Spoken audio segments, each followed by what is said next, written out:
advice. You never know if it could change your life. Take a chance, you're neither wrong or right. You never know if you don't roll the dice. All right. Hey, welcome to Dungeon Master of None. I'm Dungeon Master Matt, and this is our first special episode of what we are tentatively titling Dungeons and Damages. The Dragonlance and Wizards of the Coast saga, round one.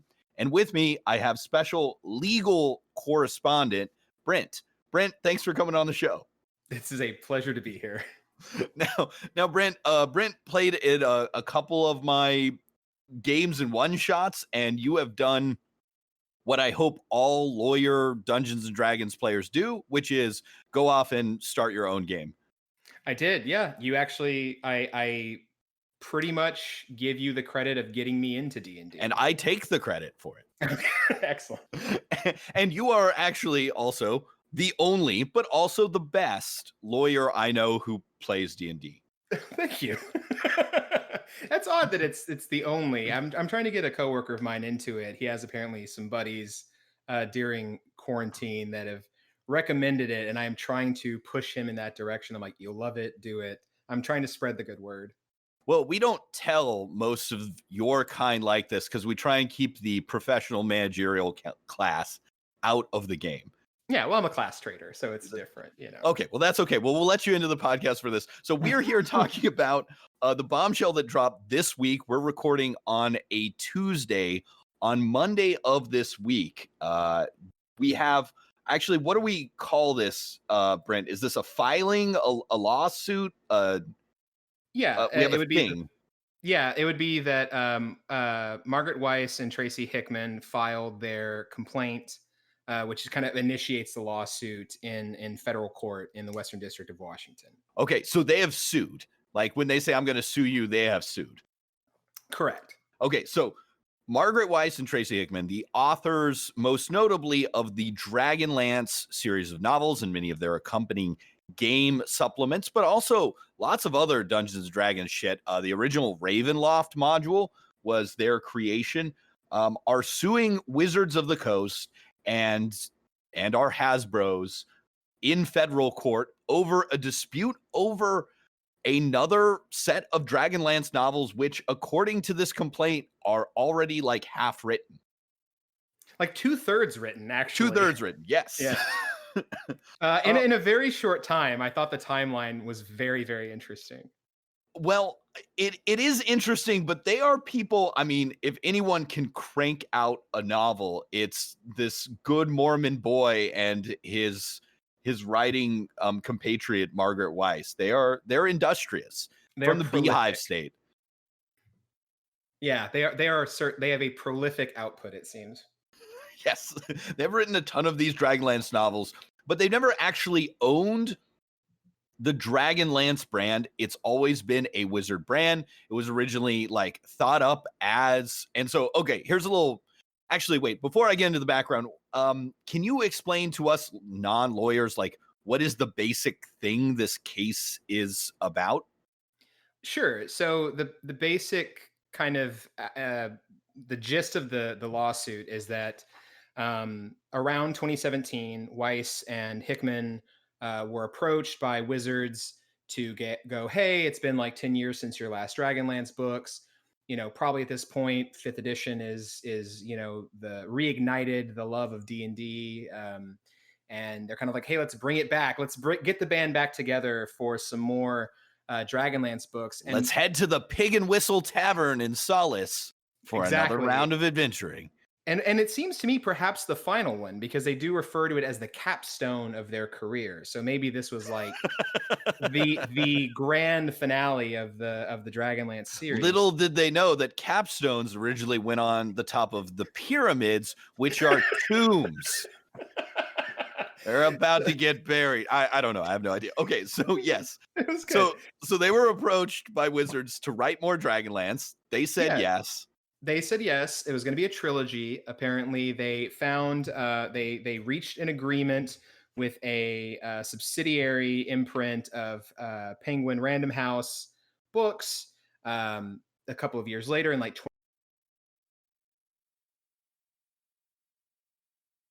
2019. So it's Weis and Hickman are cranking out content, getting ready. They're submitting the drafts for approval from So they've from already Wizards. done the work, right? Or most of it, 2/3 of it. They have done a lot of it, right? I mean, we're already past, like, they've submitted a finished manuscript of book 1. And I believe the plan, from what I read in the complaint, was that they would have about 1 book a year, release wise. And so they've already finished the first, pretty much finished the second, and have storyboarded the third. And in this agreement, the whole time, Wizards had said, okay, you need to submit the drafts to us, which in a licensing kind of thing like this makes perfect sense. We want to read it, make sure that it is up to date with the standards of the product now. They kind of mentioned we want things to be in the kind of the current zeitgeist of inclusivity and things like that. The plaintiffs, Weis and Hickman, say fine. They do so. And then all of a sudden, in August of this year, in August 2020, they all get on a big conference call, and This is where all magic happens, right?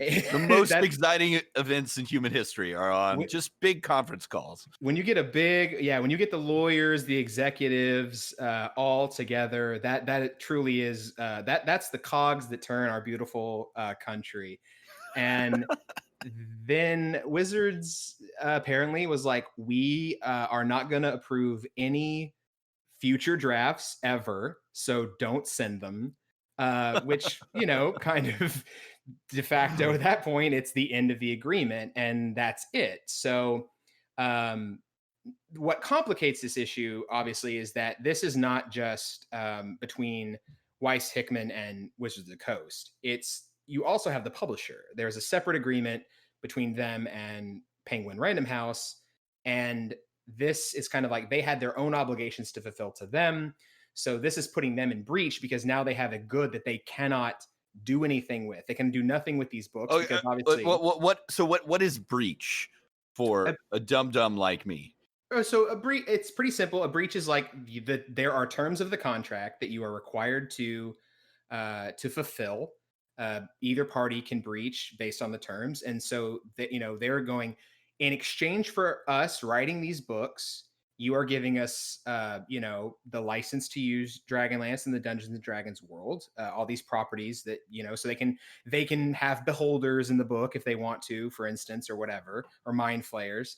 And in exchange for that, obviously Wizards will get a cut. They'll get the promotion of, if this new series of books that were very popular, that'll obviously maybe bring some more people back, to maybe people who had left off in 3rd edition are going, hey, there's this new Dragonlance. Man, I haven't thought about those books or D&D in 12 years. Maybe I'll pick up those books. And the next thing you know, they're getting Xanthar's Guide and back in it. So this obviously stops that. And so what Weis and Hickman are alleging is that Wizards breached because part of the agreement was, if there is a problem with the books, we'll tell you and give you time to cure it. Meaning, like, that's time for you to fix it and remedy the issues that we have with the manuscripts, with the product, to bring it to our liking. And what they're kind of alleging is there was nothing about the product that they created pursuant to the contract that gave Wizards the excuse to just kind of completely end the contract. Just to go, it's done, wipe our hands of it, we're finished here, no books, no new Dragonlance trilogy. And so they're alleging that breach, by not following kind of the terms of how to properly terminate the agreement in the contract, they have suffered approximately around $10 million worth of potential monetary damages. Hell yeah. Yeah. Okay. So Wizards is not didn't give them a chance to fix the book, which is something they're saying they had in their contract with Wizards, and so by just canceling it, that's cheating. They broke the rules. Right. They specifically, this is the not fun part, because it doesn't get into weird allegations of Wizards embroiled stuff that you and Rob have talked about plenty. But the middle part of it, where they go into causes of action and claims for relief, that's where it lays out the specifics. They talk about sections of this agreement where it says, hey, you have no more than 10 days, you meaning Wizards or WotC, have no more than 10 days after we give you a draft to let us know if it's not acceptable, give us reasonable detail, the changes necessary in order to render it acceptable to you. So they're saying by you going, you have the newest one. They say they've gone back and forth, so they have made changes. They've acted what they'll say in good faith to like perform their end of the bargain.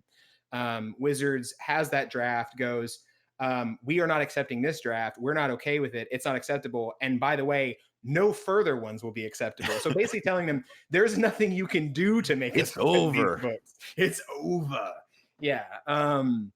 So that's the issue, is basically now what it comes down to is Weiss and Hickman have, at least 2 books, if not 3, that are worthless now. They have nothing they can do with this to get any money because they still don't own Dragonlance, right? They do not own Dragonlance. They can't publish them anywhere.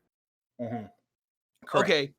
All right. So this is making sense to me now.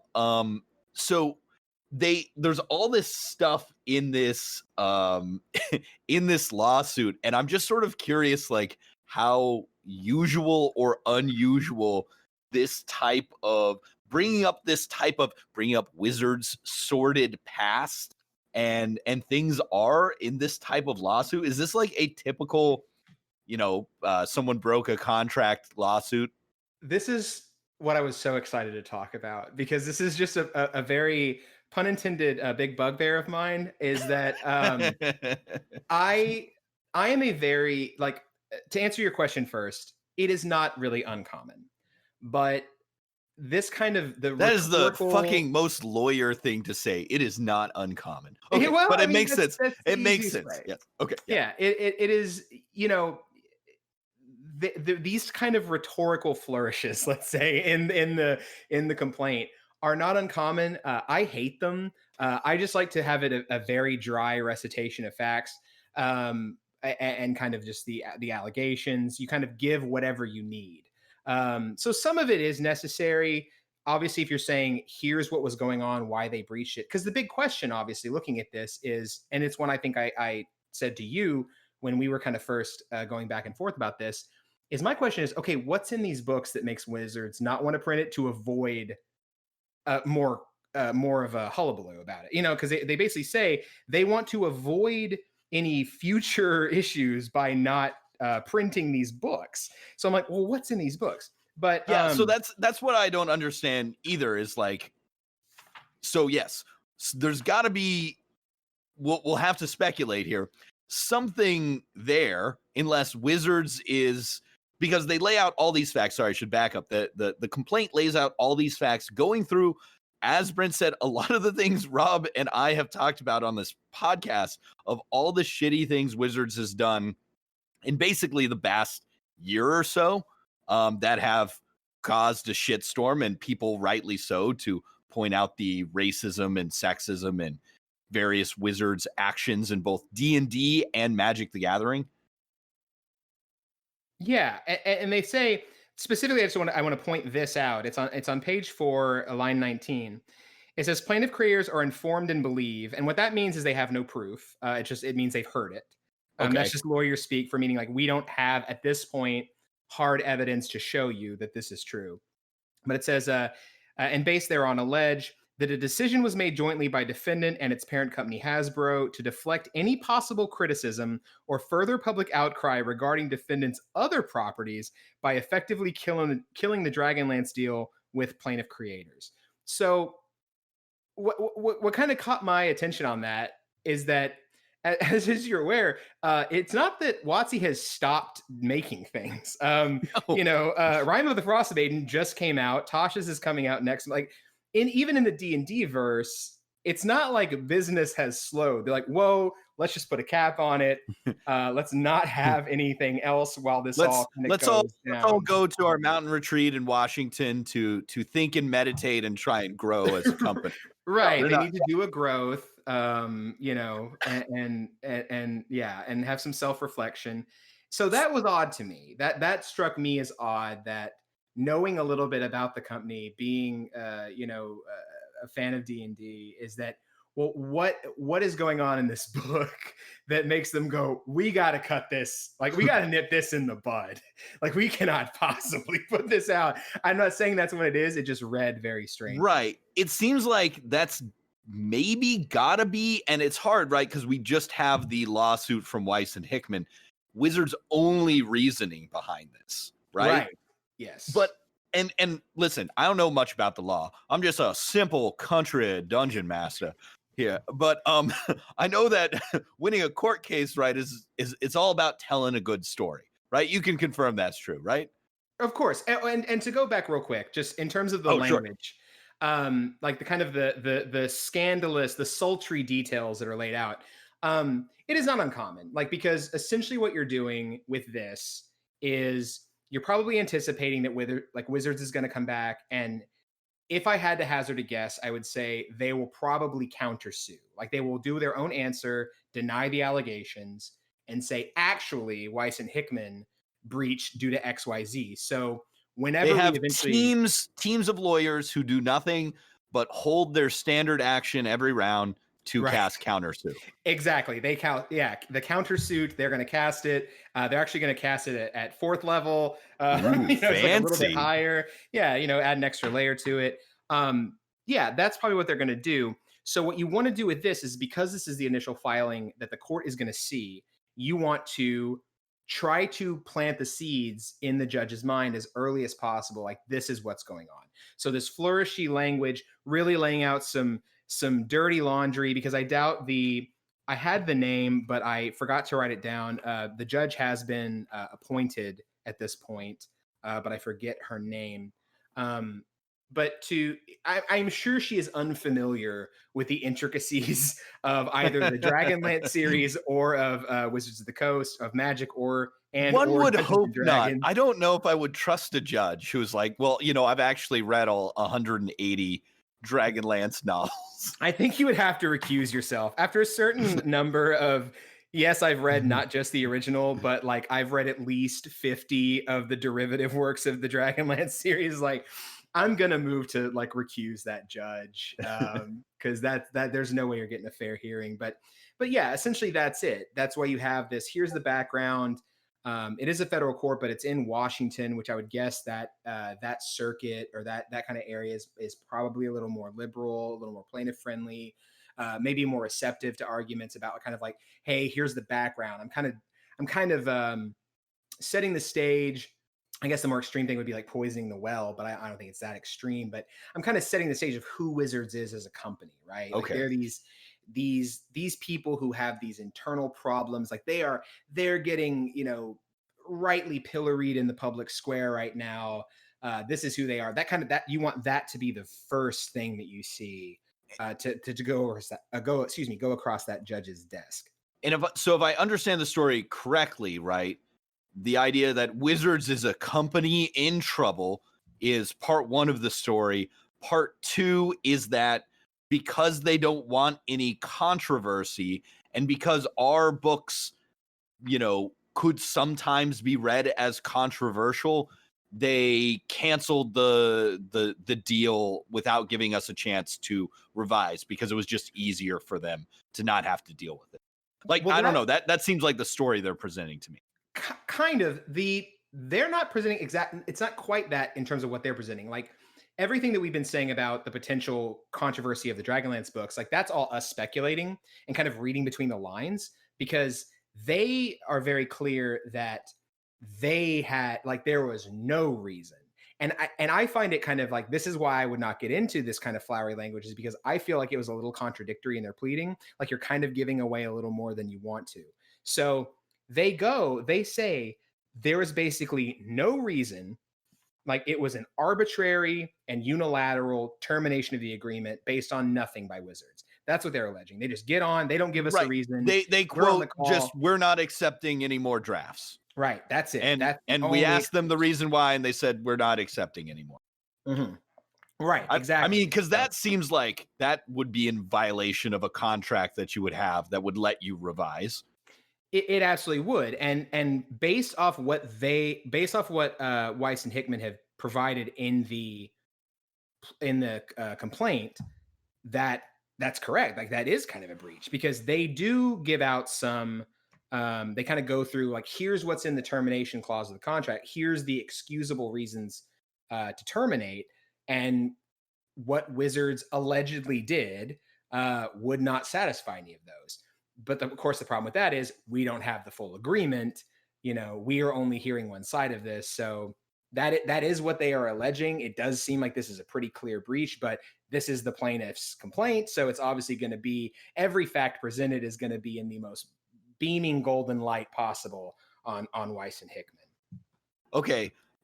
Since it seems like we're to this part of the lawsuit, like starting on like page 9, Brent, Weis and Hickman bring up all of Wizards' basically past controversies of the last year, and they're now enshrined.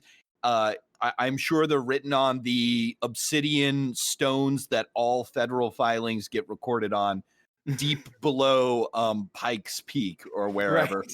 Yes. And Rob and I have talked about some of these before, but it's just so sweet to bring up Wizards' misdeeds again. Article 30, Part 30, Prayer 30. Oh, by the way, I should mention we get the title of the next book, which is Dragons of Deceit, which was an old Dragonlance module. I think one of the first ones. So they're bringing it back full circle, which I liked. That's interesting. Yeah, it would just be paragraph 30, by the way. Oh, paragraph 30. Well, then why is there a number in front? It's so confusing. Okay. All right. I think if you're reading in or about June 2020. Anyway. Yes, okay. yes, we are right. I have no idea how to read legal documents. Line 20, paragraph 30. The lawsuit brings up that what Rob and I had talked to you about before is that Nick Kelman is the new head of story and entertainment, and his controversial book Girls a Paeon, which is subject to an ongoing public discussions of whether this work contained or promoted misogyny and pedophilia. And there's a Medium article link, which is so great. Matt, I don't know if I may have missed that episode. Tell me, does Mr. Kelman's work Girls does that work contain perhaps misogyny and or pedophilia? Allegedly. I mean, I don't want to judge a book by its title, and Rob and I refuse to read this because it seems like, regardless of whether this is true or not, unreadable, garbage. But it seems pretty likely that, it's kind of a book about pedophilia. And I think the author would claim that, I'm just doing a bunch of short stories about despicable men and the despicable misogyny within us all. But I don't know. I don't think a lot of people got that from it. It's the kind of even in the best reading, it's impossible to make an anti-war movie. Is it that kind of thing? Exactly. Like, yes. Yes. Like you're glorifying in the best even if you're possible not light. to glorify it. Right. It's maybe impossible to make an anti-pedophilia book about a book that goes into a lot of details about pedophilia. Yeah, I will say this as a quick aside. One reason to really keep an eye on this is to hopefully, I don't know how this always happens. Like people can get footage of like certain, discovery stuff, because discovery is usually just between the parties. But I would like to see if Mr. Kelman is deposed at any time. Oh my God, that would be so great. So just to hear the attorney being like, so in this part of your novel, just to hear him explain it to see if it actually does involve it. Maybe they wouldn't. It's really irrelevant to the issue, but who knows? Who knows? If this thing goes on long enough, you can always drag a bunch of people into it. But that's a good reason to keep your eyes on it. Our other thoughts about Nick Kelman were just, he's written one novel that has nothing to do with anything that Wizards as a company does. We hope.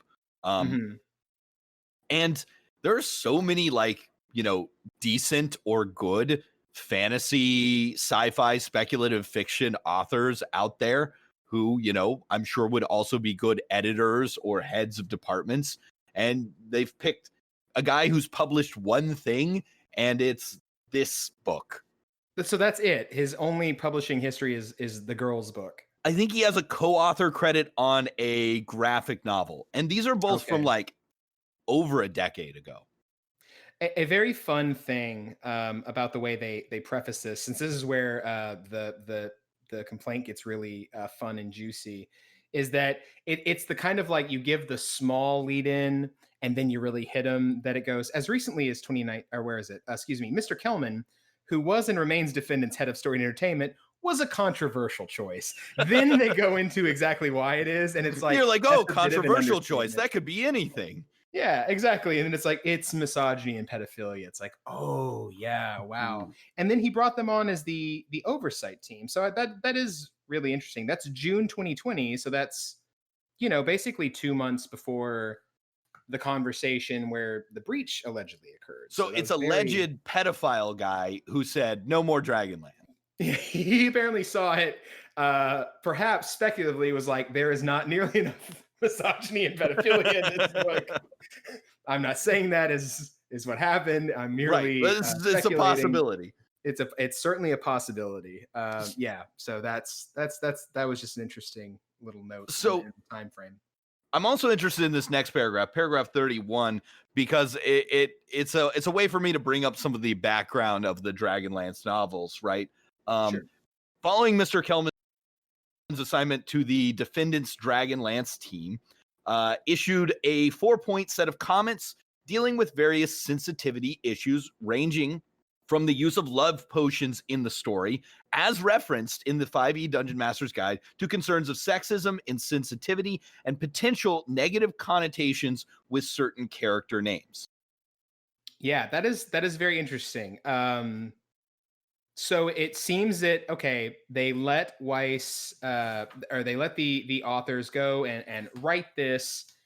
That comes back at some point where it goes, hey, well, this is actually interesting. It doesn't clarify to who the 4-point set of comments were issued. I'm guessing it might be just to the writers, but it says following the assignment to the Dragonlance team, which because I do know that y'all had actually talked about this, I think on the last episode of the podcast, that Wizards has come out and said, hey, we have some new settings coming out. So maybe Dragonlance might be coming back as a whole. And so I'm wondering if that is specifically to the authors or if it is to like the Dragonlance team as a whole, right? Is it just Weiss and Hickman, or is this like a kind of a company-wide memo? A quick hack of this lawsuit. This is the only spot in it that Dragonlance team is mentioned. Mm-hmm. Yep. So you heard it here, folks. It's absolutely 100% true.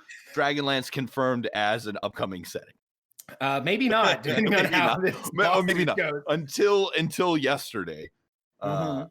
Okay, but so this is, I think, interesting. And Wizards, I think, and this is something that is great and much needed, has said that we're going to maybe actually have sensitivity readers of various persuasions look at a lot of our works before they're published. It's crazy that they weren't doing this in any way before. So that's a good thing.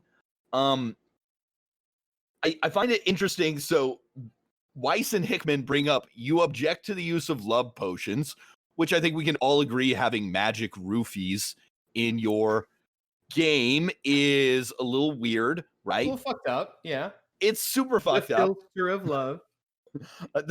Yes, but they also, I guess, go back in the lawsuit like, these are from your own game manual, which you asked us to write from.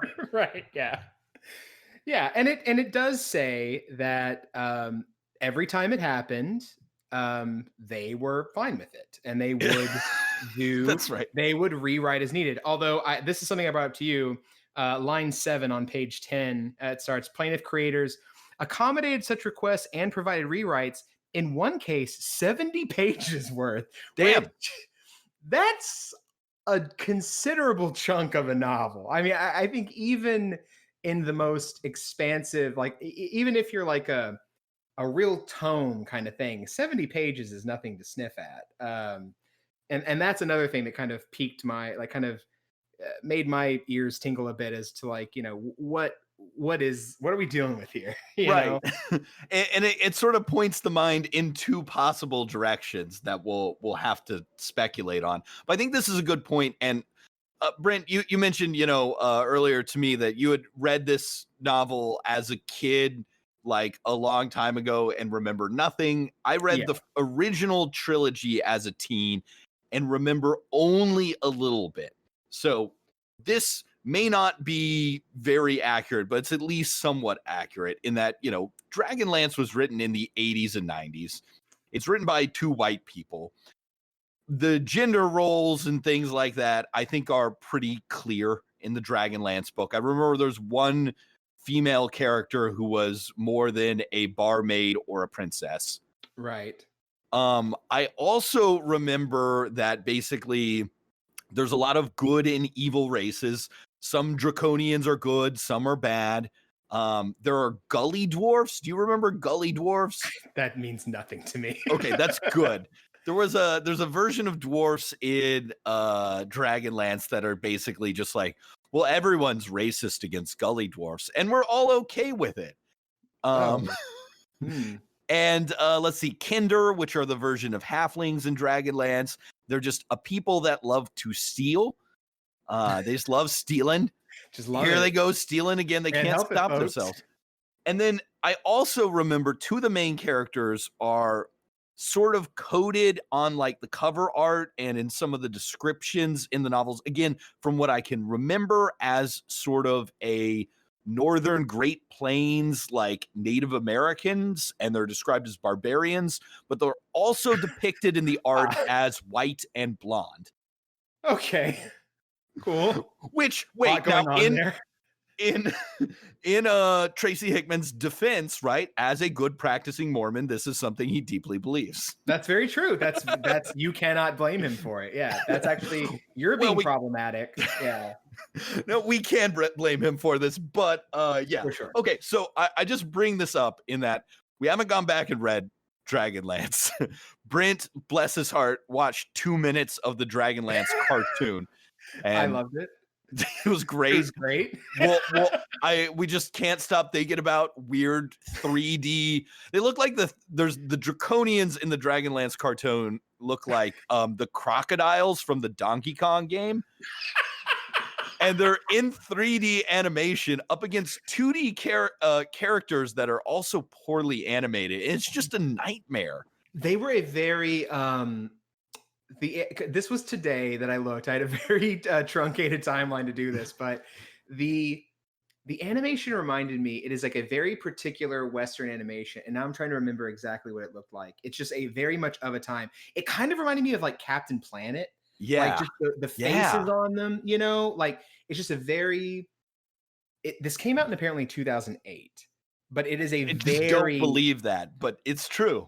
It is a very like acutely 90s style and like kind of like 90s Fox morning cartoons or something like that. Like the X-Men, like kind of like, but less cool than that, because that ruled. But it was still good. But yeah, like it reminded me of Captain Planet, like just this specific way they drew the faces in the very brief time. But yeah, the reboot ass Dragonborn or Draconids or whatever you said. Draconians, pardon me. That was a lot of fun, and I can't wait to watch the full thing as my own choice on my own time, and I will not regret it all. And so I think we went into this digression because I want to bring up that haven't looked back at Dragonlance in forever, but even remembering my teenage memories of Dragonlance, it's pretty problematic. Like, by today's standards, like there's a lot of stuff that makes you go, ugh, that's pretty racist, or ugh, that's pretty sexist. Now, I'll ask, because I did look up, I found a review, I think it was from Kotaku, if I remember correctly. Someone had gone back and reread the original trilogy, and this was like in 2015 or so, and they were like, oh, it's actually like, they're kind of like, yeah, like things weren't as progressive then. It was they kind of were like, it was the 80s, but they're like, actually the books are pretty fun and good. And so I'm like, I want to, based on your memory, because I remember literally zero, was it the kind of like everything back then is a absolutely problematic mine, like it's a minefield of just bad stuff, or was it like particularly like kind of like if you were like oh, as a kid, I read like, I don't know, Conan comics or something. You know what I mean? Yeah. Like No, I now I I don't see, oh think it God, was, let's say, more problematic than any other. And I think it's also important to point out that Dragonlance is the most generic fantasy Mhm. of all time, and written specifically for Dungeons and Dragons. So Right. it's middle of the road in so many things, right? Evil god wants to take over the world. Band of heroes, magic artifact, epic quest, right? I think that's why a lot of people loved it, right? Yeah. But I don't remember it other than the like Gold Moon character being like a little bit like, why is there's this white blonde Native American coded Right. character? Maybe that could be written a little bit better, and maybe Yeah. just a little bit of like, oh, there's a lot of bar wenches here in this tavern. Yeah. Well, you um see, Jesus came to the Americas. that's right. Okay. Paladine came to the Americas, the That's god of right. good dragons. Yes. Uh, so I don't know. I mean, without going back and reading it, I don't know, but I don't remember it being like the worst offender by a long shot. Mhm. So anyway, so that's to bring up that background. What are some other juicy bits in this story? Weiss and Hickman tell in their lawsuit. They bring up Therese Nielsen, who is someone we have not talked about on the show before, a Magic the Gathering illustrator. Yeah, this was something I wasn't familiar with. I have never played Magic. At that period of my life, I Well, was doing good for cool you. stuff like writing fanfic sequels to Chrono Trigger. Very So good. I looked this up. I looked up her name because it says in particular beyond the issue of Mr. Kelman. I mean, even beyond the alleged misogynist pedophile author. The hiring of alleged white supremacist slash alt-right slash QAnon affiliated story artist Therese Nielsen. So I was like, okay, well, I got to find out about this. And I was able to find an article. The basic deal is that Therese Nielsen was an artist for Magic cards, essentially. I guess I believe it was in 2019. Yeah, people started noticing, as they do on Twitter, that she was following she had a couple of questionable, some problematic faves, if you will. What, like InfoWars and Mike Cernovich? Correct. And Jack Posobiec and Stefan Molyneux. All the heavy hitters of the, your typical alt-right crazy pants. the greatest hits of the Dark Enlightenment.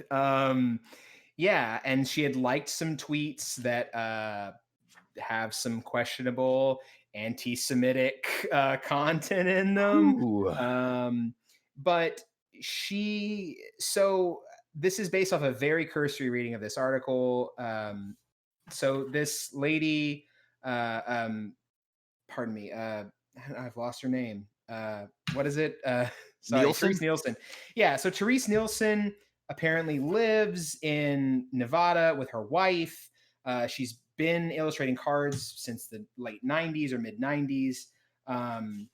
And I guess maybe for a while, like people just kind of started noticing this. And so they kind of called her out on it. She unfollowed everyone. But then I guess apparently started also kind of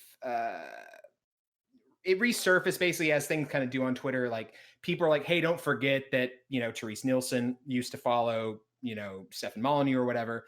She wrote a big blog post or a statement on Twitter, basically being like, hey, I'm used to being, kind of judged for my views.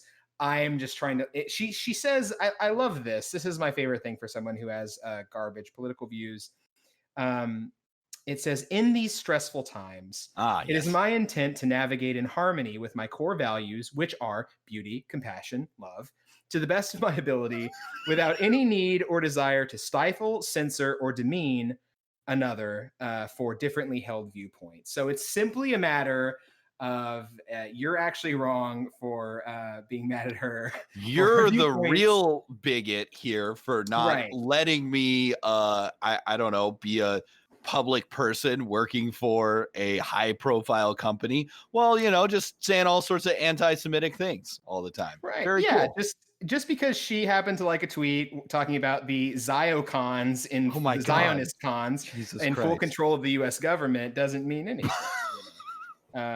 Hey, she's just kind of, you know, she's seeing the world is a cornucopia of different views, and she's just it's an amuse bouche. She's just taking little samples everywhere of everything that we have to offer. Yeah, so there's that.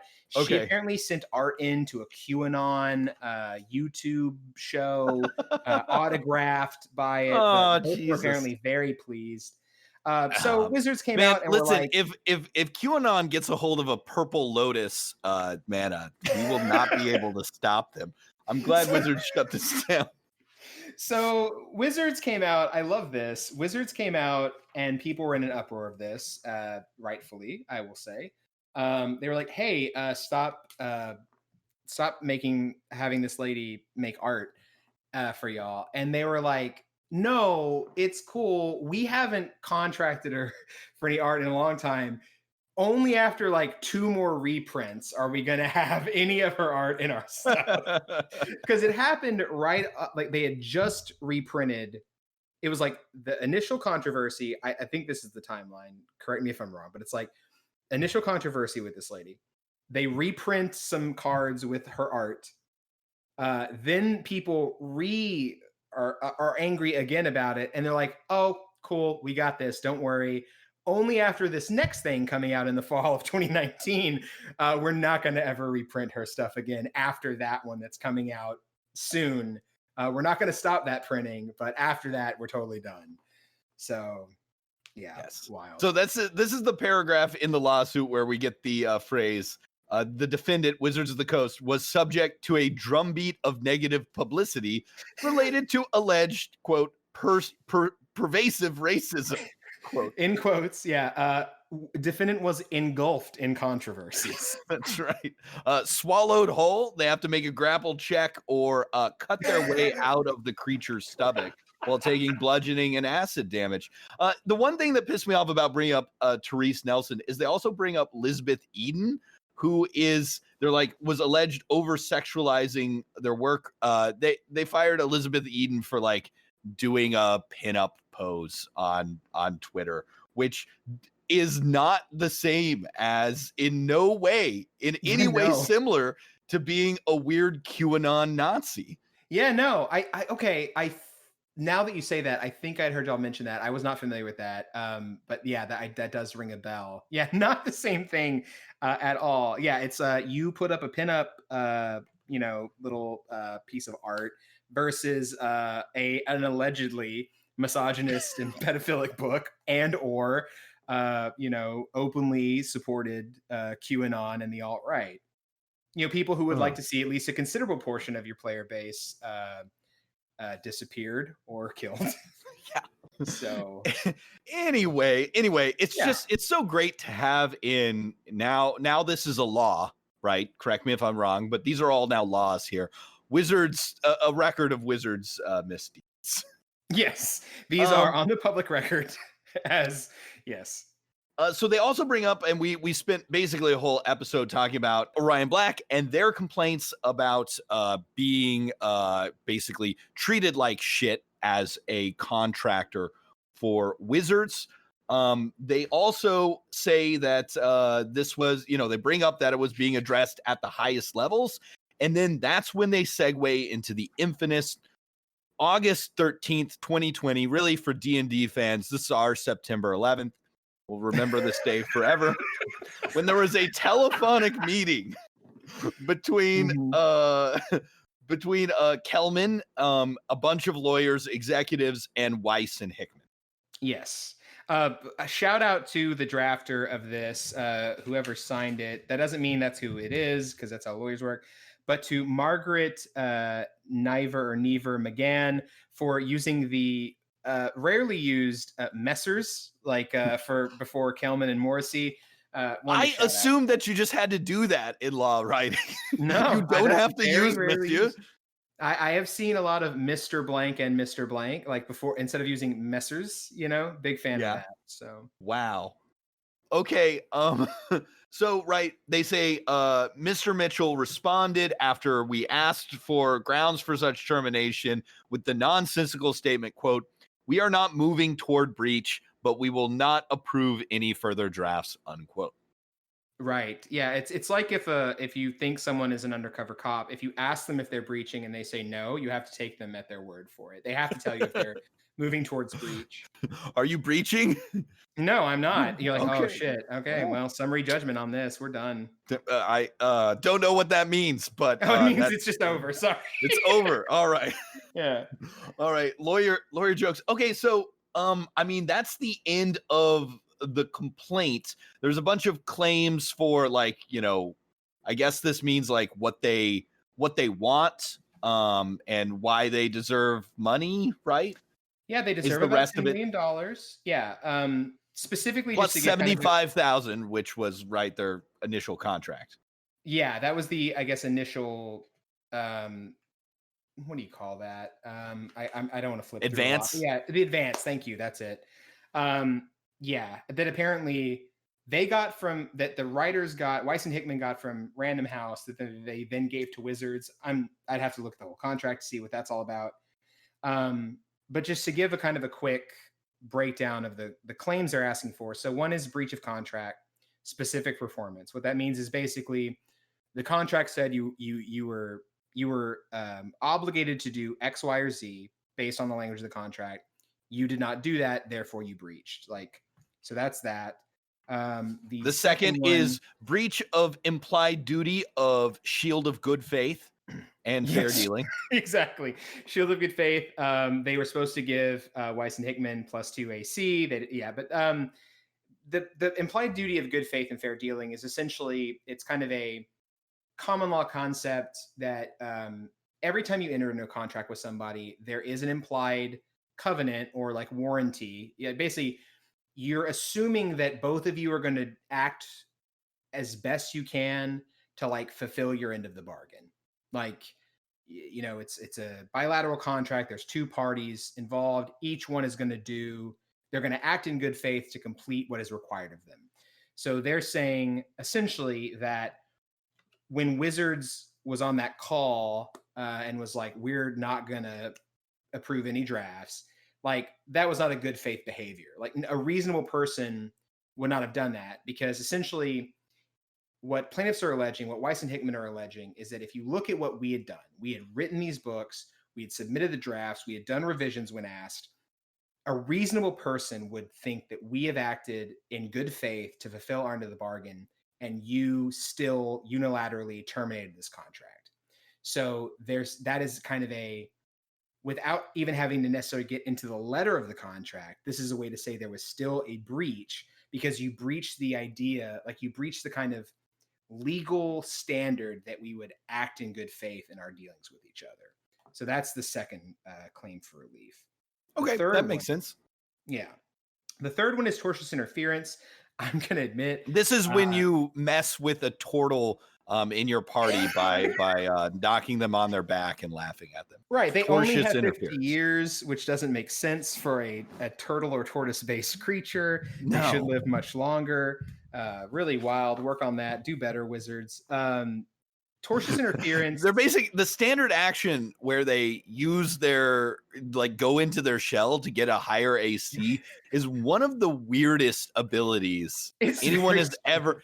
If you're out there and you're listening to this and you're like, I don't actually care about this lawsuit, but you want to make a custom race for your players, you can't do worse than this custom species by Wizards, right? It's just. You can do a standard action to buff your AC to a 17. You can't do anything now. Yeah, you can do nothing else after that. Oh, can I do this as a reaction once a day when someone hits thing as I pull into my shell? No. You got to walk over there, slowly retract yourself.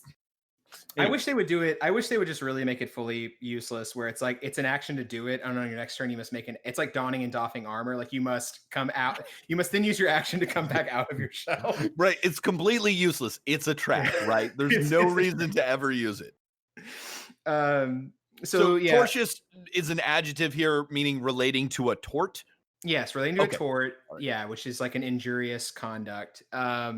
So that basically means that tortious interference is interesting because it's essentially saying that Wizards acted in a way that what's interesting is now I will say right here, if there's any other lawyers listening, I might be wrong on this because it's been a few years since I've been in law school. I'm not, I have not dealt with a lot of tortious interference claims, so this might be wrong, but I believe tortious interference is an intentional tort where essentially what they're alleging is that Wizards engaged in behavior to intentionally fuck up the contract between Weis and Hickman and Random House. Because I think one of the elements of tortious interference with a contract is that the behavior must be intentional. So I believe on page 19, paragraph 71, which is line 14, it says on information and belief, defendant engaged in back channel activities to disrupt the publishing agreement by convincing Penguin Random House that defendant would prevent the authors from performing under the publishing agreement. So that is essentially wait. What does that mean? That basically means that what this alleges, based on this these 3-line little bit that is removed of any in all context, Right. is that Wizards somehow talked to or made Penguin Random House believe that essentially, like, they're saying we are within our rights to not have Weis and Hickman make these things. So it's kind of saying to Random House, like, don't expect a book, essentially, from our end. Okay. That's what it reads to me. That might be off, but again, without any other context, without any agreements or any correspondence or emails, I don't know exactly what they're alleging happened, but it just seems like Wizards went behind the authors' backs to kind of tell Penguin Random House. It says that they would prevent the writers from performing. So I don't know why that would happen. And I want to add here, this is a quick aside. A lot of times in a lawsuit, when you're a plaintiff, especially a plaintiff's attorney, you kind of want to like cast a wide net over potential defendants who could pay you money and your clients money eventually. It is interesting to me that Penguin Random House is not yet a party to this case because it involves them. Like, they are, I believe they will probably be brought in as like a third party, like a cross claimant or something. But it's interesting to me that the plaintiffs are not alleging anything on the part of Penguin Random House, but they're like vitally part of this. So they'll probably either be brought in by Wizards or as like kind of a, maybe like a different third party that's necessary to be involved in it. But it's just interesting they didn't include them.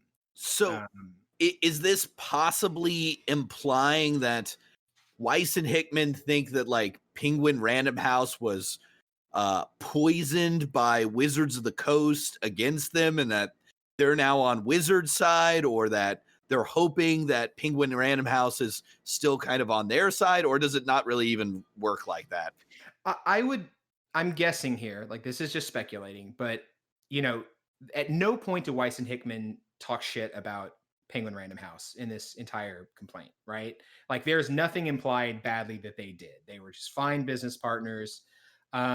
So what I'm thinking is they are not trying to burn that bridge or seem adversarial to them. So they're hoping that if Penguin Random House gets brought into this, because if you look at it, like, Penguin Random House is also losing out a lot here because they right. I mean, Dragonlance books, we should mention, as we reflected back on them and we're like, well, they're pretty generic, but lots of people love them.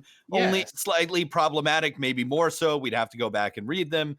These are really Dragonlance books have made millions of dollars and sold millions of copies. Like, they're no Game of Thrones or Wheel of Time, but they're not far off, right? Yeah, that is done again earlier in the complaint. They basically say, like, hey, the Dragonlance novels, and not just the novels themselves, but all the peripheral kind of related income that comes from that is worth a lot of money. And so, yeah, Penguin is going, sweet. I mean, I'm sure they know. It's probably very obvious, like, hey, D&D's on the come up again, Stranger Things, everyone's hip with it. All the kids are talking about it, with their face tattoos or whatever. And like, they're ready to get this money. And so now Penguin is also like, they're left out on the line. And so what I'm guessing is that Weis and Hickman are trying to go, they're trying to make it clear that it has nothing to do with them, which is why they're in that situation. So I think what they're alleging is that Wizards might have like whispered into the ear of Penguin Random House and been like, here's why you're not getting this. Here's why it's not happening, right? Like, here's why we can't do this. So maybe the blame is shifted, right? So it's not like, well, it's obvious that Wizards is the one that's in breach. You see, does that make sense? Yeah, it does. To kind of shift the blame of who's to blame for this deal falling apart. And it brings us to their damages, which they're asking for in excess. I guess that's the typical language of $10 million. Is that? Yes. I mean, that's calculated based on, this is all the work we've put in. This is the money we would have made. This is the damage to our brand or whatever, because we can't complete our, series, despite we've already written plenty of books, right? Right. Should have wrapped it up by now, but whatever, right? Is that a reasonable sum to ask for? How does that work? Or is that just like you start, it's a high first offer? We'll go big. Yeah. I mean, you'd have to see, they will have, if this goes on long enough, there'll be some expert that goes, here's exactly how I know how we can break this figure down, right? Like based off of previous works, whatever, Weis and Hickman have earned previously, kind of do that. You can find someone to work that math. Okay. But yeah, I mean, it's generally, that's kind of your starting picture.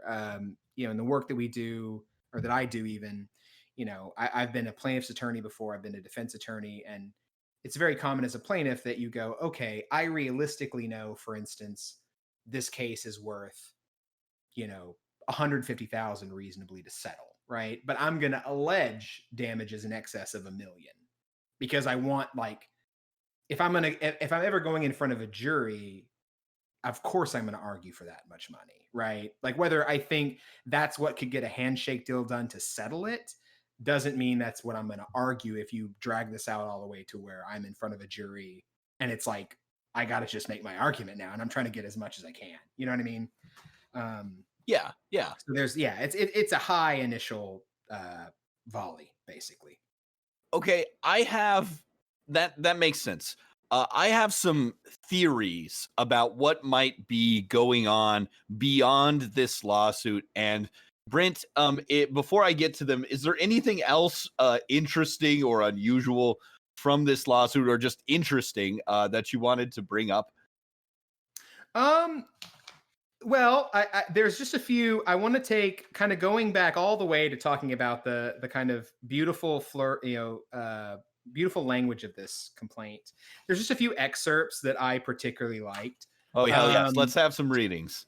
Yeah. The one is page 2, line 10, or excuse me, starting at line 9. It says, their Dragonlance world of Krynn is arguably the most successful and popular world in shared fiction, rivaled in the fantasy realm only by the renowned works created by J.R.R. Tolkien, parentheses, which do not involve a shared fictional world. Tolkien didn't even have a shared fictional world. Yeah. He didn't even have a tie-in lunch toy. Yeah, they don't involve. They do not define the shared worlds. I mean, like, Lovecraft, like Star Wars, but I guess it's like fantasy, the world of Krynn. It's practically a household name. When I talk about the Spelljammer supplement Krynn Space and its bad editing choices, everyone knows what I'm talking about because we all love Krynn. On page 6, let's start at line 3. Margaret Weis and Tracy Hickman are two of the most widely read and beloved authors in the fantasy fiction universe. To fans of the genre, they are rock stars. Like that one. Same page, line 8. Is that normal? Your clients rock stars? I think that's counterproductive, but who am I to, do you, attorney lady? I forgot your name already. It is Margaret McGann. You go. Have fun. Line 7, this is paragraph 17. In 1997, prior to seeking Weis and Hickman's assistance, defendant acquired the Dungeons and Dragons brand from a failing entity known as TSR Incorporated. But this is the best. As a result, where is the lie? That is true. it was indeed a failing entity, but this is the best. As a result of plaintiff creators' contributions, defendant staged a dramatic resurgence for the Dungeons and Dragons brand. Listen here. Do you think it's because 5th edition was like a more accessible rule set or whatever? No, it is specific. As a result of Weis and Hickman, that is the only reason that D&D has had any kind of resurgence. Yeah, I mean, thought that was very funny. That is super funny. Failing bad game company TSR. Very the on haters the out and now. losers. The haters and losers at TSR. Oh my god, our brains are so broken. Anyway, the in their defense, in Margaret and Tracy's defense here, I mean, Wizards did bring Dungeons and Dragons successfully back in 1999 and 2000, right after it was acquired by Hasbro.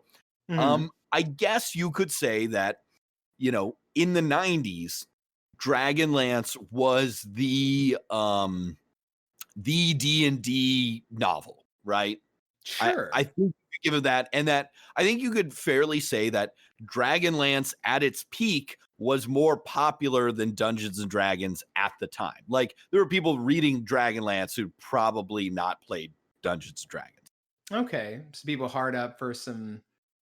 I'm trying to think of one of it, like R.A. Salvatore. Right. And Yeah. I think, the original trilogy of Dragonlance is way more popular than any single book R.A. Salvatore has published. I don't know about him on the whole. It is funny because after Hasbro took it over, there was all kinds of licensing trouble and back and forth. I think, like, I'm probably getting the time order of this mixed up.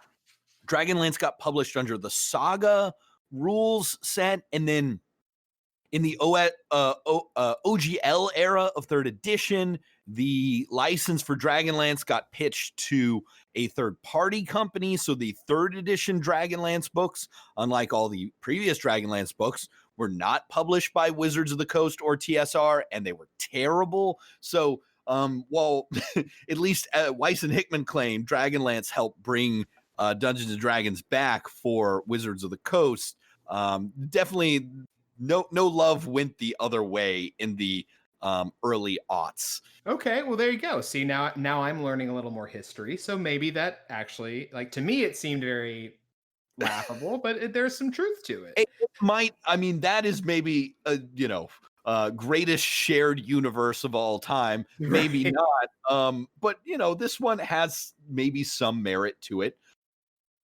Okay. Two quick deals, or I guess one more quick thing. Just another thing I like is you really got to big up your client as much as possible. As a lawyer, we are tasked with zealously advocating for our clients.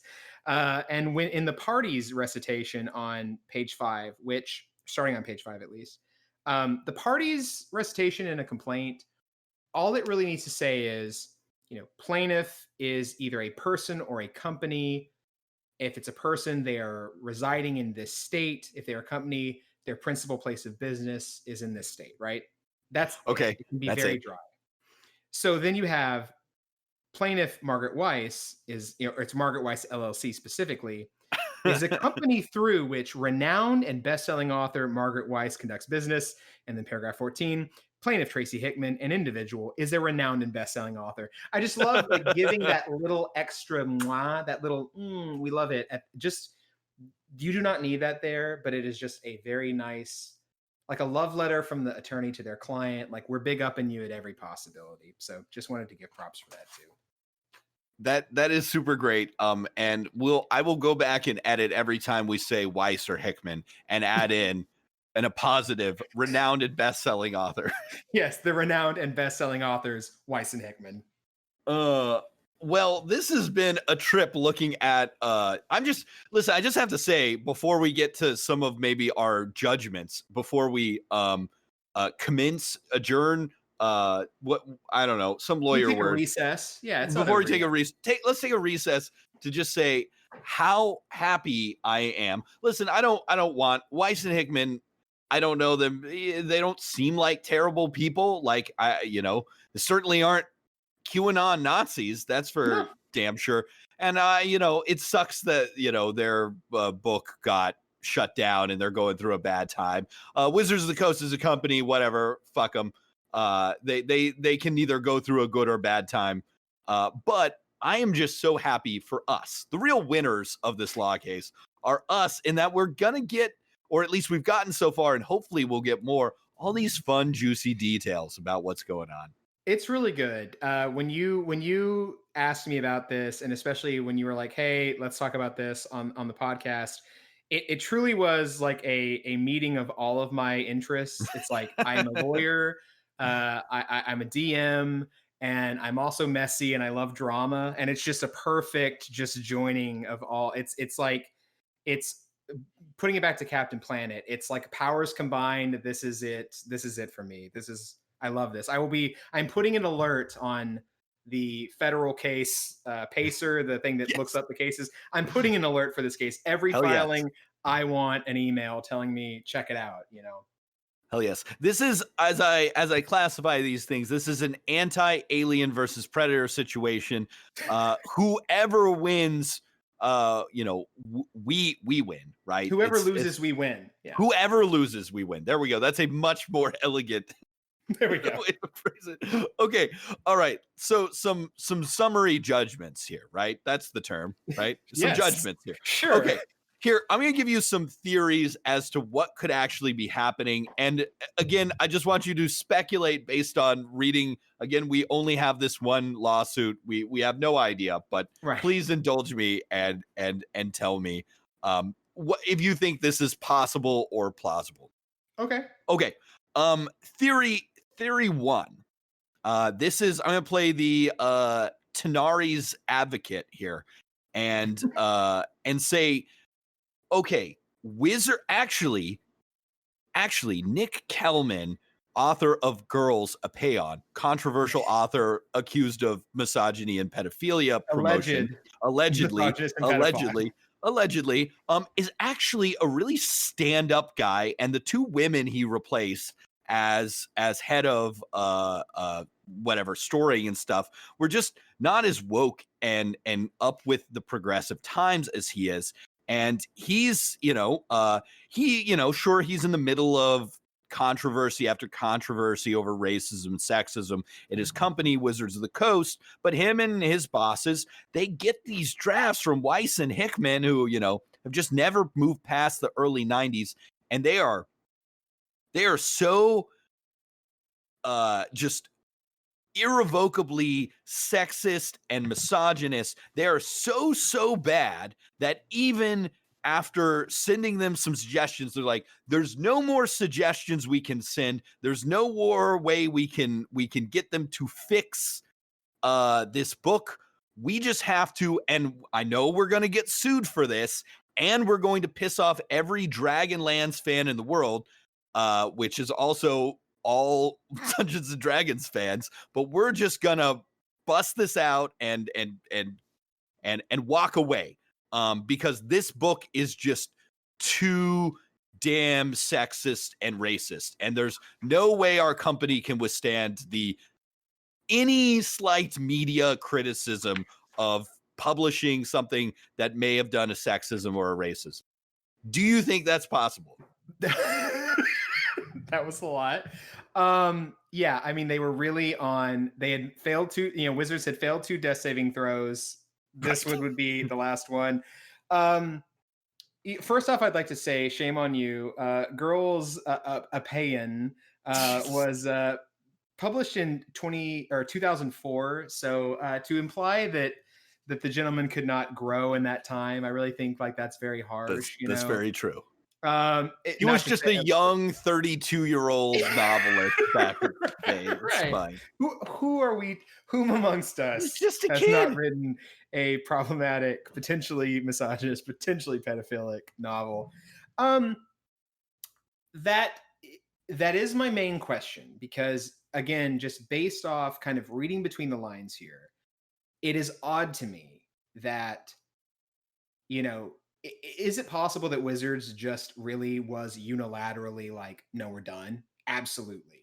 There are many more companies that have done much worse, but there is usually two sides to kind of every story. So Right. it is odd to me that they do admit that they've, revised 70 pages worth of this novel, the first book of 3, to submit based on standards of sensitivity and inclusion and all that kind of stuff. Like, that's interesting to me. And the fact that they even allege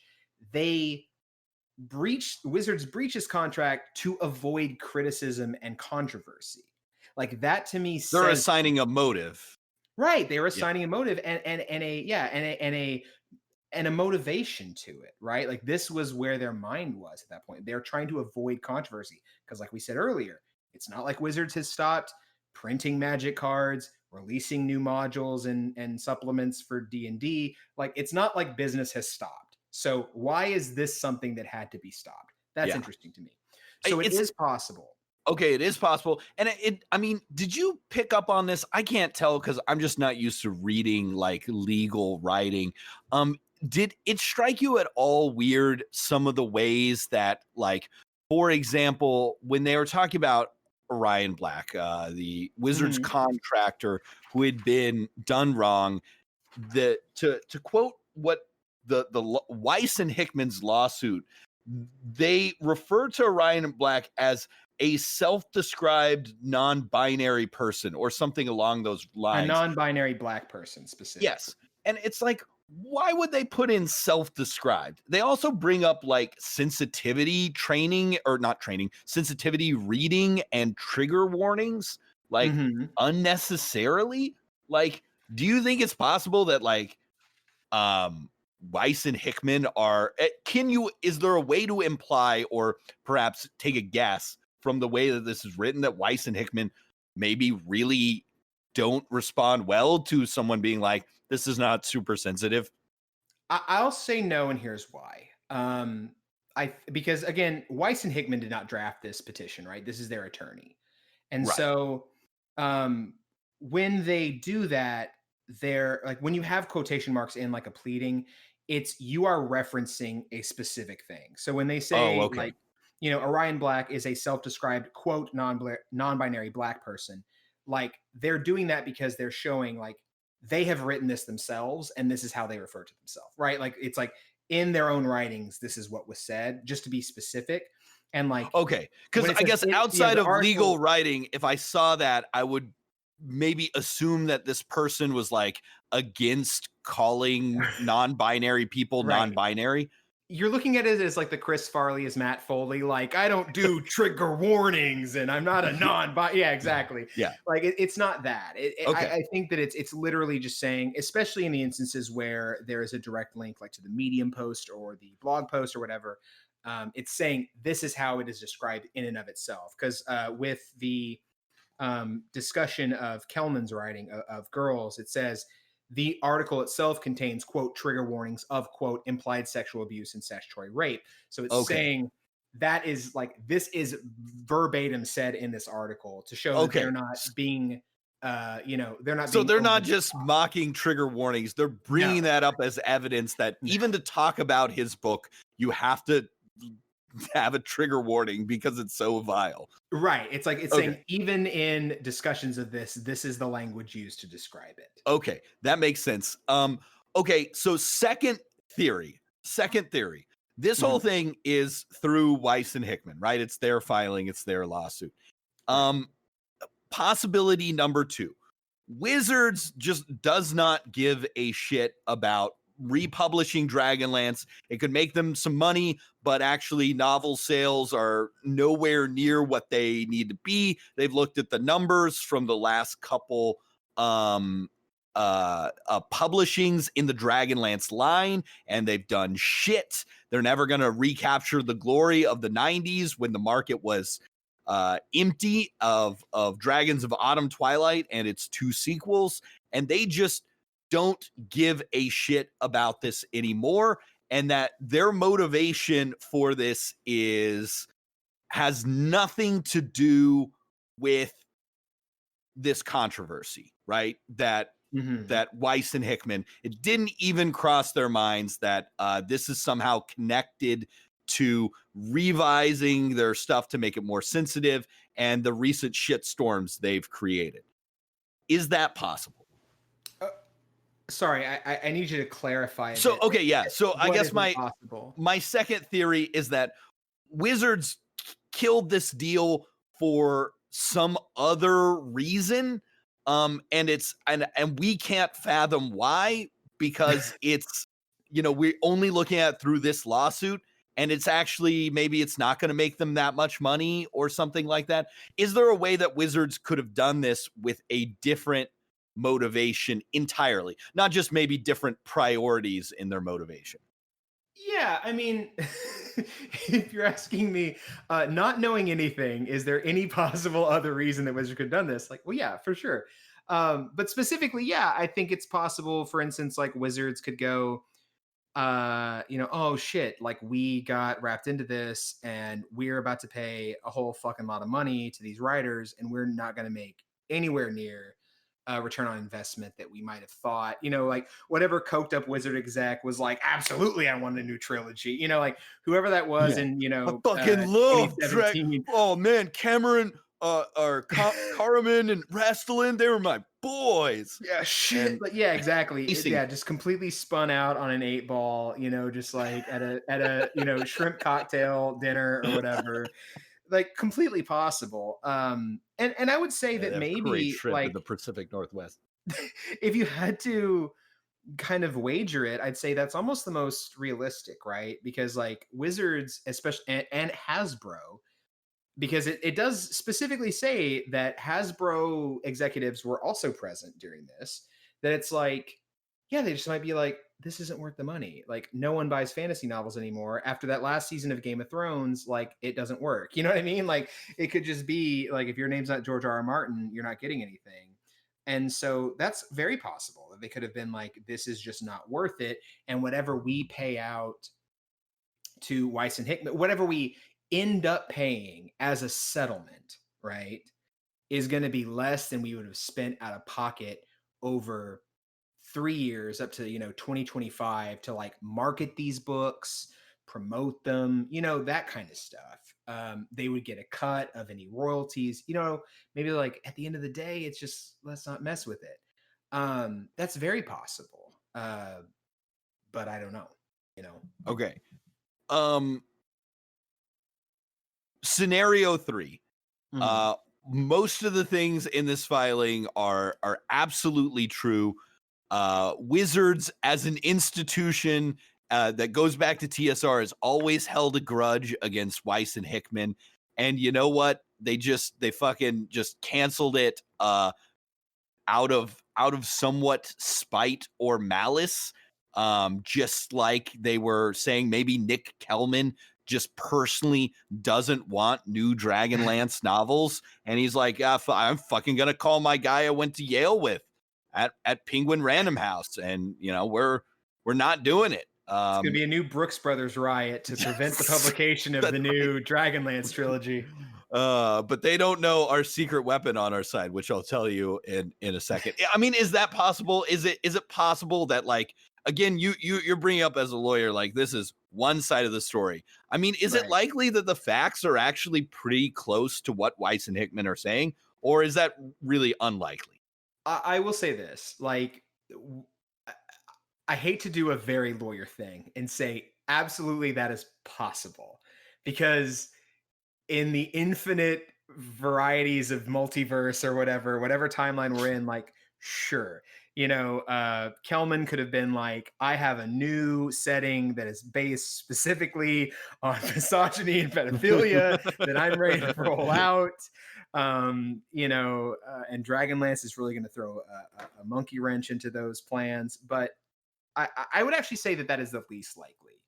Okay. Because I do think that most of the time when you get like a controversy that someone files suit over, is that you actually do have, like, you're getting two fragments of a true picture where it's like, I do think that the things they're alleging are probably true. Now we need to hear Wizard's side. And I hate to say it, but honestly, the truth is probably somewhere in the middle. That's just how contractual disputes, especially, like, tend to go, where it's like, I don't know this, but it's very possible that, like, Weis and Hickman, based off their understanding of this, contract and what happened that they were present for, this is their understanding of it. And then Wizards is going to go, oh no, it's totally this other thing. And it has nothing to do with, like, any grudge by Kelman or any, like, long-standing bad blood between, Wizards or whoever and Weis and Hickman. It's just like, this was a business decision. Oops, we read the termination clause wrong. Whatever. Like, whatever the truth is, it's a lot more boring. I just think that it's very unlikely that it truly is like a calculated and cold and we got him now, like, back in the day when we had an argument about vengeance is ours for right. a slight that happened when we were a different company. Right. Yeah. It's like, yeah, when when finally doing Gary Gygax's vengeance for him, like, beyond the grave or whatever, like, I don't think that's the case. It's just very unlikely. People like us, we come from a similar political background. It's just people with money arguing with each other. It really usually isn't so petty like that. It's just business, and everyone's just trying to get a bigger cut. Is essentially what I think it will probably boil down to, is that you have a contract. It's probably many pages long with lots of legalese that really is made to be interpreted a couple of different ways.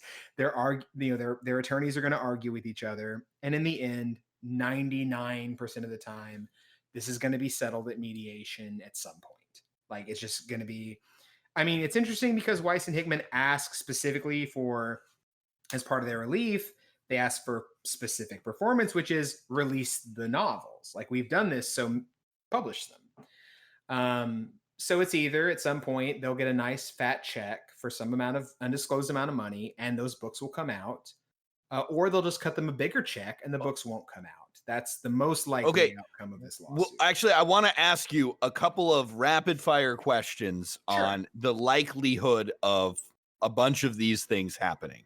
Mm-hmm. Okay. What would you say? Just give me a percentage from, 0 to 100 in a highly scientific way, of the likelihood. 100% this is going to happen. 0% it's probably not going to happen.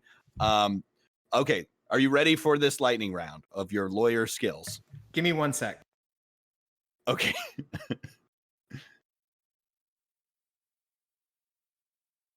I wanted to get a very I just want to get a very quick, like, percentage thing about, like, if you're going, what is the likelihood of this case going to this point? I wanted to get that ready to be like, well, here's what the stats say.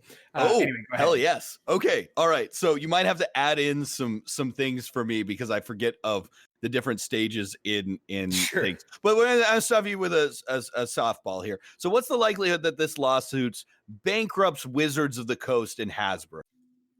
0. Okay. Yeah. 10 million. I don't think they even say that Hasbro is worth like 4.5 billion. Okay. All right. Yeah. What is the likelihood that this lawsuit bankrupts Weis and Hickman? That's much higher. It depends on what they have in their bank. I don't know their financials, but it's not uncommon for big companies to basically wage wars of attrition in litigation where they have a team of lawyers. This is like we said, Hasbro is a $4.5 billion company. They can just keep paying them to make, discovery motions, argue about every little thing and just be absolute pricks the whole time and not agree to anything. You can drag litigation out, especially complex contract litigation, for years and years. So I would say it is much more likely for Weis and Hickman to go bankrupt than it would ever be for Wizards and or Hasbro to go bankrupt. So larger than zero. Larger than zero, probably still pretty small, but it depends. Okay, what is the likelihood that we get another one of these beautiful publicly available documents? Well, 100%. Well, hold on. By these beautiful ones, these sweet, beautiful documents, you will 100% get more documents. The next one will be Wizard's Answer, which is due, I believe, yesterday. The summons or citation was served. They have 21 days. So depending on when they're actually served with it, I assume they're aware of the lawsuit because it's on the internet. So sometime in like early to mid-November, Wizards will file their answer. Mostly that will probably be pretty boring. They will just go line by line based on Weis and Hickman's complaint, which was what we've been talking about, and go, Wizards denies the allegations set forth in paragraph 27. Wizards admits this one specific part of paragraph 28 and denies everything else. It's going to be a very methodical filing. But if this case continues and they do not do early mediation, meaning they don't get together and try to work out a settlement and it keeps being contentious, the likelihood gets higher as time goes that you will get a motion for summary judgment or a motion to dismiss that will have to have attachments that might include this elusive licensing contract. Like that's where you're going to get the real good stuff. So I'll say, I mean, in terms of the juicy bits, it's really like a coin flip, like 50-50, I'll say. Okay, I'll take it. Yeah. I'd be happy if we got another juicy one of these. Okay, what's the likelihood? I noticed the last line here says, like, we want a jury trial. I'm sure that's some boilerplate thing, but what's the likelihood we have Matlock-style court of law dragon lawyers arguing this out? My absolute fantasy. That is incredibly unlikely. I would say less than 10%, probably 5% or less of a chance. That's just based off of how many cases are filed, period, and how many end up going to trial. The request for a jury trial is not just boilerplate. That's actually very specific. Oh, okay. Sometimes, because basically you have the option as a plaintiff, or really either party, but it's whoever does it first, is that you can choose to have a bench trial, which is where it's just the judge. And a lot of times in business versus business disputes, things like construction law, like, you know, like less, like there's not a lot of animosity, but it's like, hey, we really don't know the terms of this contract. We disagree. Let's have the judge decide it. You won't need a jury because a jury obviously is someone you want to make a story to, right? That's someone who you want to get up, your lawyer does their opening argument and closing statement, makes a whole show, and you want that 12-person panel to, like, you want to sway them. That's what you want to do. You don't want it to be purely about the law in a cold and surgical sense. You want it to be about telling a story. So by the plaintiff saying we want a jury, they're saying if and when this ever actually goes to trial, we're going to get a chance to tell this story in front of 12 people who have never played Dungeons and Dragons and have no idea who you are. Yeah. So it would be so good. Oh man. If there is, okay, since there's a less than 5% trial, if this trial actually happens in Washington, I will fly up, Rob will drive up from Portland, and we will be your eyewitnesses on the trial. Oh, for sure. Like I will absolutely be there. This is so good. Trial. Yeah, that's public, baby. Can't close the doors on us. No, that's what the Bill of Rights was all about, I think. I don't know. I'm just a government teacher. I don't know. Yeah, specifically about role-playing game lawsuits. Role-playing game lawsuits. I wanted one so bad. Okay, what is, I guess, then what's the likelihood this settles like before the end of the year? Oh, before the end of the year, I'd say that's pretty low. Okay. This kind of, I assume that Weis and Hickman have money to some degree. That's like probably right. I mean, they've written a lot. Right. They have, they are the most popular shared fiction, whatever. Anyway, they probably have enough to keep it going for a bit. I would say selling before the end of the year, very low. I'd say like 10% or less. In the next, like in 2021, possible. The thing is like you very rarely, unless you know you're dead to rights, and it's hard to be dead to rights in a contractual reading because that's where you really get into like people's conception of lawyers is like we're just fine picking like the little words here and there, like we're just like little goblins looking through, finding these like squiggle, these little wiggle words or whatever. Contracts are the biggest thing of that. So unless you know as wizards you're dead to rights, you'll at least want to get some discovery done. And by discovery, I mean the exchanging of documents, written questions, and depositions. You want to get Weis and Hickman in front of the camera and go, under oath, here's all the things I'm asking you. Here, I'm going to find, if I'm the lawyer, I'm finding every problematic thing they ever submitted to Wizards in that draft and going, here's what you wrote, here's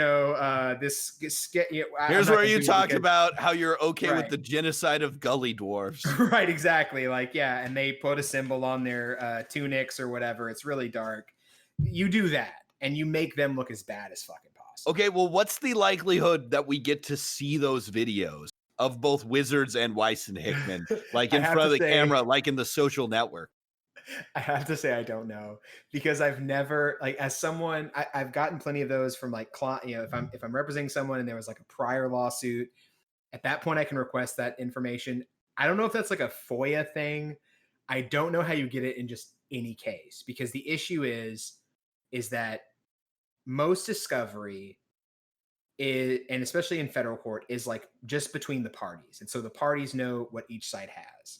And so a deposition is only usually public record once it's attached to either a motion or at trial. So if it's at trial and you're on the record and you go, I'm going to show this clip of this, like I am submitting this deposition as evidence, like then it becomes part of the public record and then we can get it.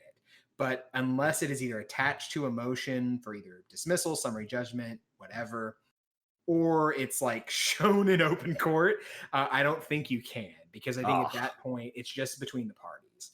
So if this thing ends like I expect it will, which is Wizards and Weis and Hickman coming to an agreement and settlement, we will never see any discovery between them.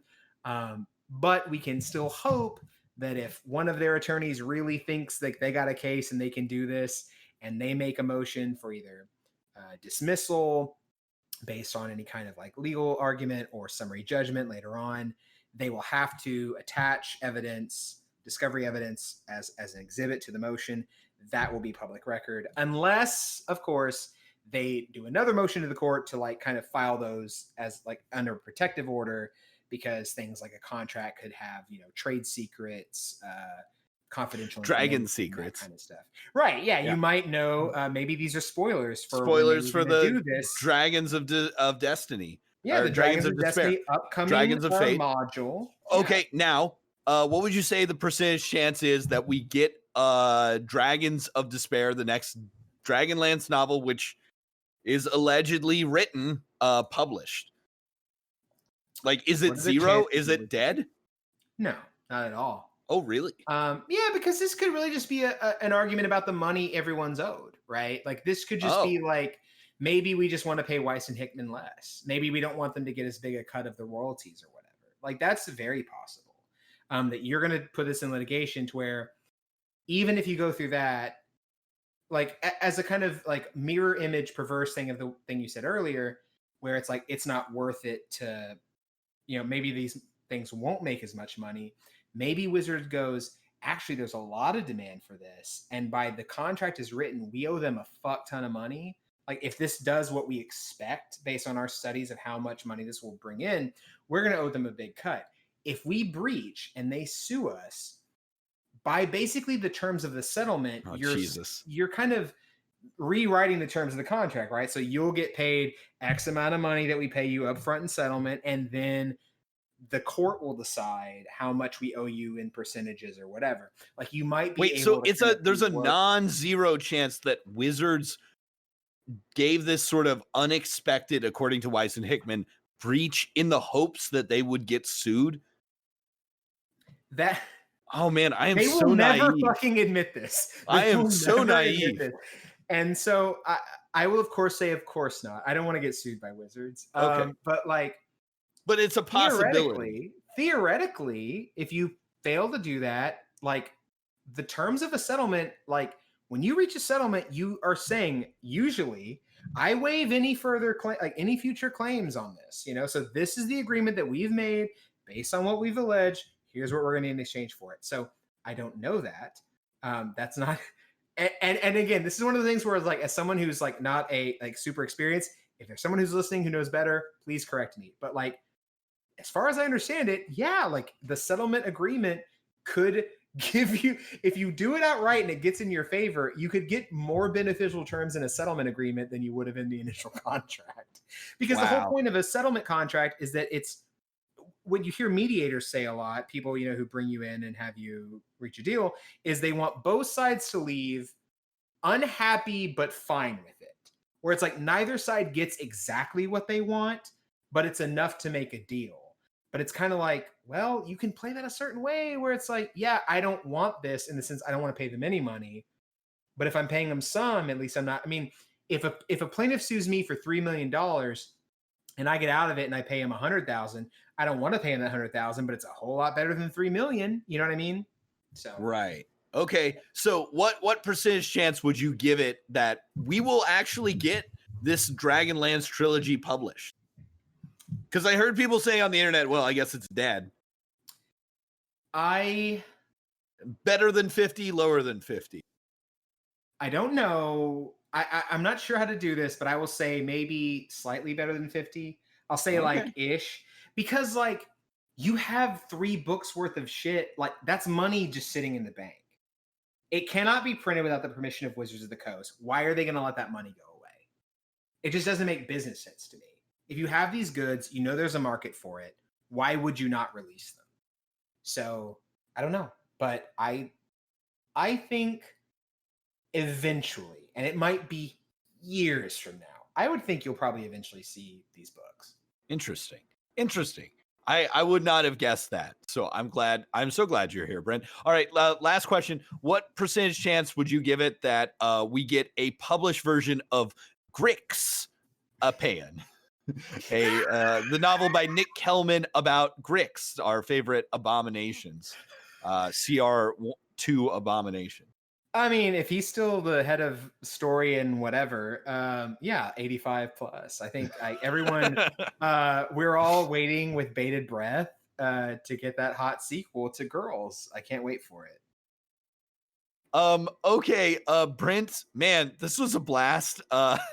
Thank you for doing this. Do you have any final thoughts on this lawsuit as a lawyer, as Brent, Dungeon Master, DM, Esquire, JD?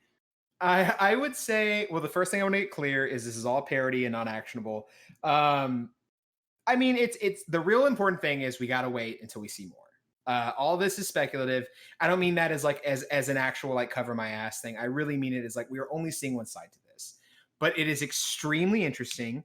It was extremely fun to speculate. A lot of fun to speculate, and no, I look forward to seeing whatever comes out, because sometimes another thing I'm into. I'm a fan of pro wrestling, and one thing was Phil Brooks, CM Punk had a lawsuit against the WWE, and that went on all the way to trial unexpectedly, but one party just dug their heels in and it went to trial, and we got a lot of really fun. Just there was an actual pro wrestling trial. It wasn't like there was an part of actual kayfabe. It was not kayfabe. It was real as hell. And the wrestler won against them, but it took years and ruined friendships and cost millions of dollars. But the content that came out of it was just mwah. I mean, it was just amazing. So even though it is unlikely that this will ever will ever get to really sordid depths in this lawsuit, it is always possible. So, dear listener, if you love this kind of messy drama like I do, never give up hope, because the next thing you know, they will depose Kelman. He will have to talk about girls, and it will be public record. It's justice. It is still a possibility. So I'm holding out so much hope. Well, I think if you've listened to this episode, you now have 3 credit hours towards your JD. Thank you for all of your great advice, Brent. Yeah. Brent, I should have asked you this before you came on, but we always give our guests, in addition to the only thing we have to offer, which is kudos, chance to plug or talk about anything you got going on. Yeah, I mean, going on, I am a lawyer. I'm not going to talk about where I work because it's unrelated. There, we don't have no D&D cases pending. But yeah, if you enjoyed any of this in terms of how I'm involved, you can follow me on Twitter at Brent and Roses. That's BrentAndRoses. Link in the show notes. Okay, Brent, again, super fun. Case adjourned, case dismissed. It is not done yet, Matt. There's still so much more. So the court is recessed until we have further filings. Court recessed, and I hope if there's a filing that's juicy, you'll return for maybe another installment of Dungeons and Damages. It would be my pleasure. Thank you so much, Matt. All right. Thanks, Brent. Hey, thank you for listening. And if you have any questions for me, you can send them to Brent or email me at dmofnone@gmail.com. Send your best wishes to Rob as well. Thanks for listening. Stay safe, stay healthy, and keep rolling them dice.